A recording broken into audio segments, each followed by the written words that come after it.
evening, everyone. A very warm welcome to today's online seminar, guys. My name is Vishnu, and I'll be the host for the online seminar today. So, guys, let us have a big round of applause for Sishir Shreekumar, the man of the hour. Can we have you? Can we have you with us? Hey, hi Vishnu. Hi, Sishir. Good evening, one and all. So, Yeah. good evening, Sishir. Let's see a lot of Yep. applauding, clap from the audience. The man of the hour who scored 334 in GRE. So welcome, Sishir. Can you tell us from where you're joining us? Joining from from Mumbai. I'm at my office right now. Okay. So yeah. All right. So Sishir has made it time to join us from his office, Capgemini. So the first thing is an introduction about Sishir. So Sishir, can you please introduce yourself? So hi guys. Good evening. Firstly, my name is Sishir Shreekumar, and I'm a working professional in Capgemini. I'm a senior software engineer.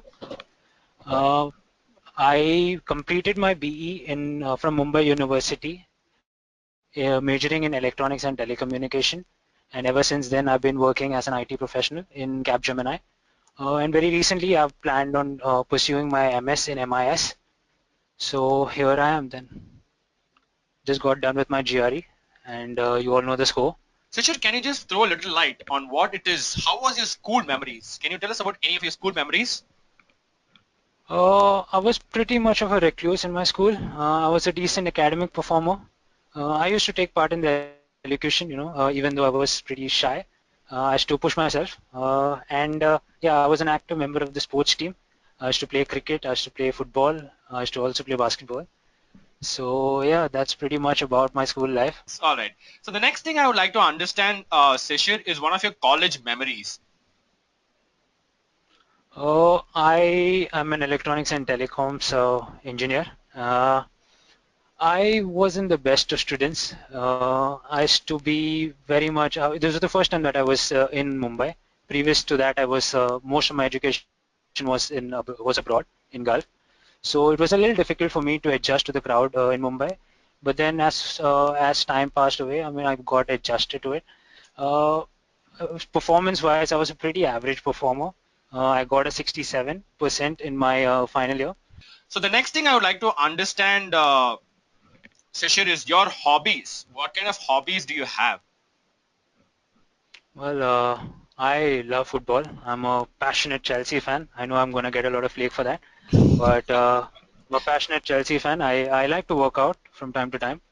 I also like to play basketball in my free time, and I watch a lot of TV series. The next thing is your work experience, Sishir Shreekumar. How did it help you in your where you are right now? Okay, I joined Capgemini 2004, right after I graduated from my engineering college. I've been working ever since.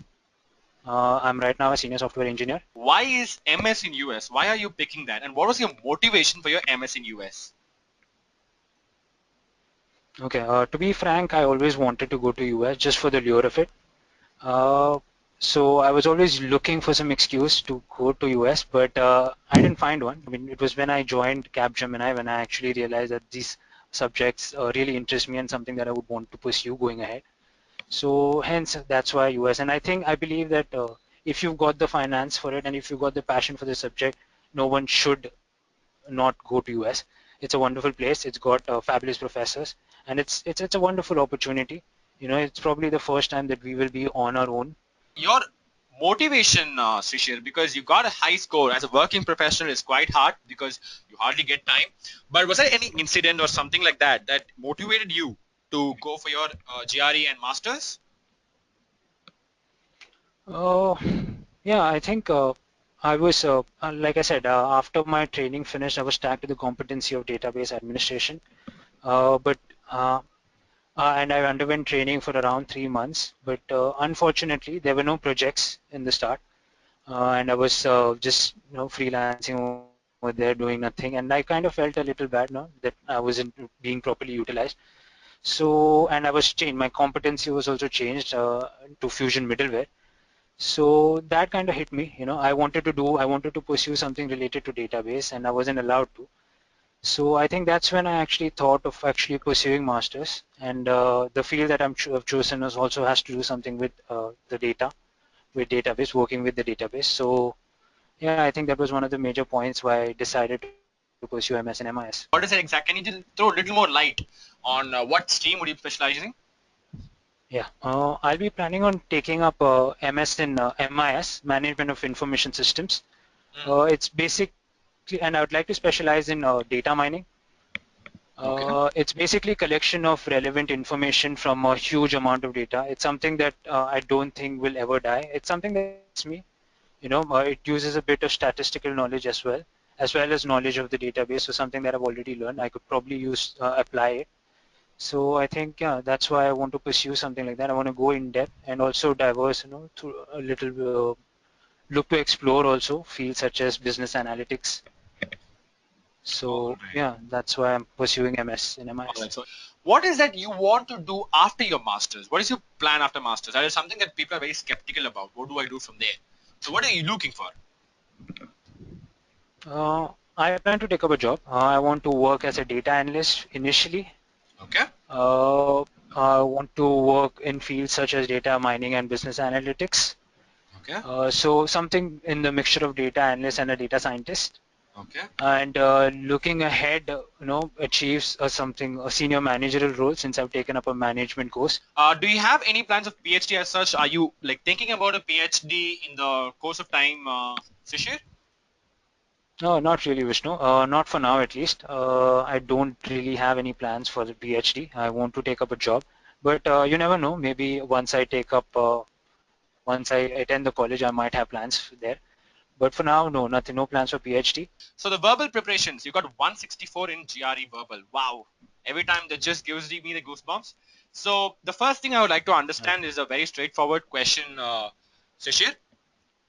164 in verbal. All right. How did you make it happen? Just give me a brief. How did you make it happen, man? I think a lot of practice. A lot of practice went into it.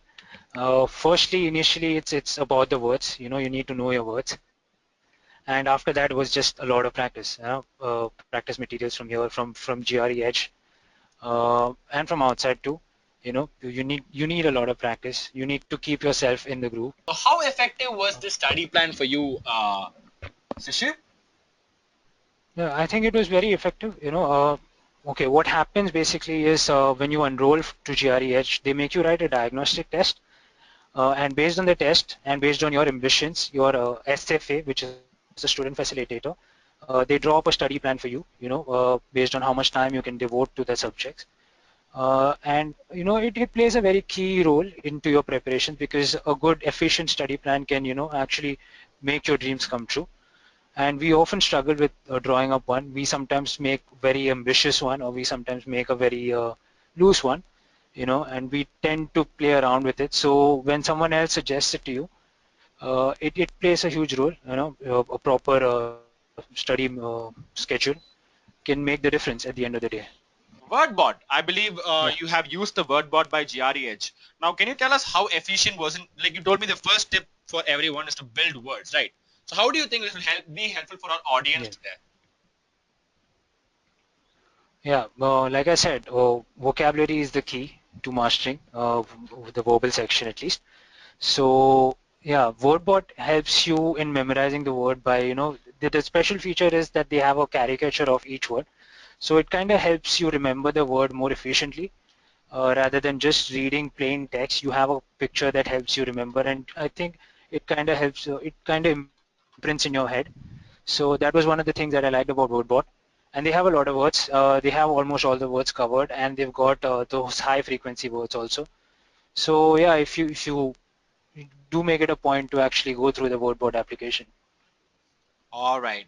So one thing, the WordBot ensures that you covered all the word that is available for GRE, almost 3,300 words, with a unique picture that will be very helpful for you. So to be honest, we are very proud of you, Sishir. You have got the all the benefits and of hard work, I should say that. So the Yeah, next thing thank I you. would like to know is your AWA preparation. So how did you go about your AWA preparations, Sishir? Yeah, my AWA preparations weren't that good. I messed up in my AWA section. I kind of neglected it and I kept it for the end of the day. Uh, so I didn't. I just got a score of 3, which is pretty below average, in fact. So yeah, one cautionary message is that you need to take it a little seriously. Just go about some of the topics, and in your mock test that you give, you need to solve the AWS section as well. I didn't do it, and I think I paid the price for it. So yeah, yeah, just pay a little more attention to the AWS section. You probably need to just devote some around half an hour or even 20 minutes. That's more than enough. You just need to read. I mean, you probably don't even have to write all of them. You just need to read certain topics. The GRE provides a lot of a pool of topics from which you will find the topic on the final day also. So yeah, just go through the pool of topics and read some essays, read some relevant essays, and yeah, I think then your final day AWS section should go well too. All right. So a lot of practice from AWA and a lot of feedback from your personal trainer, like the GREs provided, would be very helpful for you. Am I right? Yeah, yeah, sure, definitely. All right, fantastic. So I'm getting a lot of questions from the audience. Audience, I completely understand your questions. The idea is we'll have an intense Q&A session at the end of the seminar, which is coming up soon. Don't worry. There you could question a lot of questions. You could question our guest. We'll be very happy to take up the questions. So in the next question I would like to ask you, Sishir, is your take on the sentence equivalence and text completion part. Okay. For the sentence equivalence and text completion part, there's just one thing that you can do. You need to know your vocabulary. You need to know your words. I think that's the first step in tackling those questions. And once you do that, I think you won half the battle. Then after that, it's more about the tricks. There are a lot of tricks that's provided by GRE Edge that will help you. So there's sometimes in text completion, for example, you don't you don't actually look at the options before selecting the answers. You just go by the sentence and see. Just try to imagine what word would fit right, and then based on that, search for the option. So that's something that it's a very common technique, but it's something that's very efficient too. For sentence equivalence, it's basically just selecting synonyms. So if you've got one word, you've got the other. You're more than likely to get the whole question right. So I think yeah, there are a lot of other tips and tricks provided by the GRE Edge also. So yeah, that's pretty much what I followed. So the next thing I would like to know is your role of SFA, the personal trainers at GREH. How did they help you in your preparation, Sishir? Uh, the student facilitator, at the SFAs, they really help you by giving you good feedbacks. Every time I completed a practice session, there was a feedback available to me. There was a feedback given to me where I'm going wrong, or where I can improve, or what to do to improve. So a lot of feedback given to you. And if you're not happy with it, you can always call her up also. They're very approachable. Plus, yeah, they push you, they keep you motivated. I think that's the main thing. Most of us, I mean, I think most of the people who join the call are working professionals. We find it very difficult to find time for GRE. So uh, this is where they come in. They keep you motivated. They keep you telling that they make a schedule for you. They keep sending you reminders, reminding you to finish your course for the day. And even if it's not possible, they alter your schedule a little, and they kind of calculate that for your weekend. So yeah, or the role of SFAs are very important. I think getting a good feedback, getting an idea where you're going wrong is I think very fruitful for your GRE preparations. What all you think are good at us? What all you think we could improve so that we could help the audience better? See, I enrolled GREH because I wanted a lot of practice material. So I think it's important that you know what you want from GRE Edge, and they have a lot of different programs catered to meet a lot of different needs. For me, it was basically practice in the verbal section, and they provided me with that facility, and I was very happy with it. They gave me relevant materials to study from. They gave me valuable tips, and yeah, I think you can see that in the score that yeah, their level is a little hard from the actual GRE level. It gets a little difficult towards the end. Initially, it's pretty much the GRE level, but it prepares you for something that's more difficult than the GRE also sometimes. So, and I think that's a very nice part of the GRE Edge program.